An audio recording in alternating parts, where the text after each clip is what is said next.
সমাধিবান পুরুষ যেমন ঠাকুর ছিলেন, খাওয়ারও হুঁশ নেই, কোনো রকমে মুখটা জোর করে খুলে একটু দুধ দিয়ে দিচ্ছে, বেশিরভাগই দুধ গড়িয়ে বাইরে ফিরে যাচ্ছে।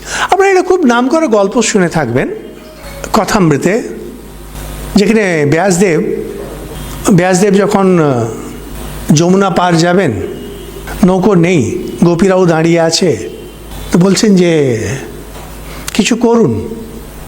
তো বলে আমার খুব খিদে পেয়েছে, তো তখন দই মাখন এগুলো নিয়ে খেলেন।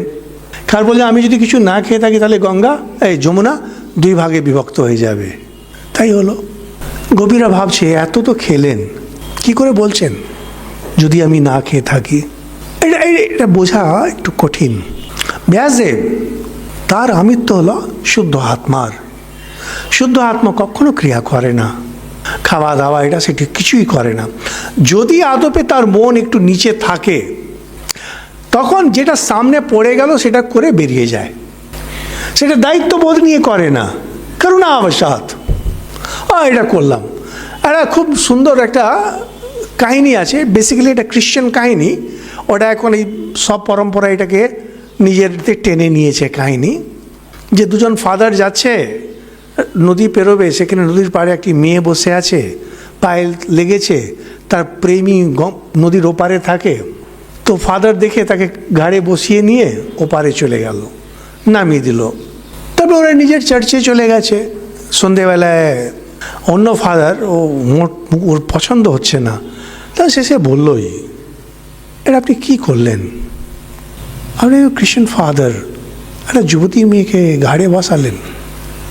তুমি হেসে বলছেন আমি তোকে ও পাড়েই ছেড়ে দিলাম, তুমি এখনো বয়ে নিয়ে যাচ্ছ। তিনি জ্ঞানী নন, আইডিয়াটা তাই সামনে পড়ে গেল, করে দিলাম, বেরিয়ে গেছে। এটা আপনাদের সবারই জীবনে অনেকবারই এই জিনিসগুলো হয়ে থাকবে। আমার একটা ঘটনা এরকম হয়েছিল, আমি অমরনাথ গেছিলাম, রাস্তায় ওরকম 4-5 জন মহারাজা ছিলাম। তো আমাদের গ্রুপে একজনের পায়ে একটু লেগে গেছে। তাই জন্য ওই সাধু বাবা, পরে জানলাম ও প্রত্যেক বছর নাকি অমরনাথ যায় পায়ে হেঁটে। ও দেখলো এরকম বসে পড়েছে, জিজ্ঞেস করলো কী হয়েছে, পায়ে লেগেছে।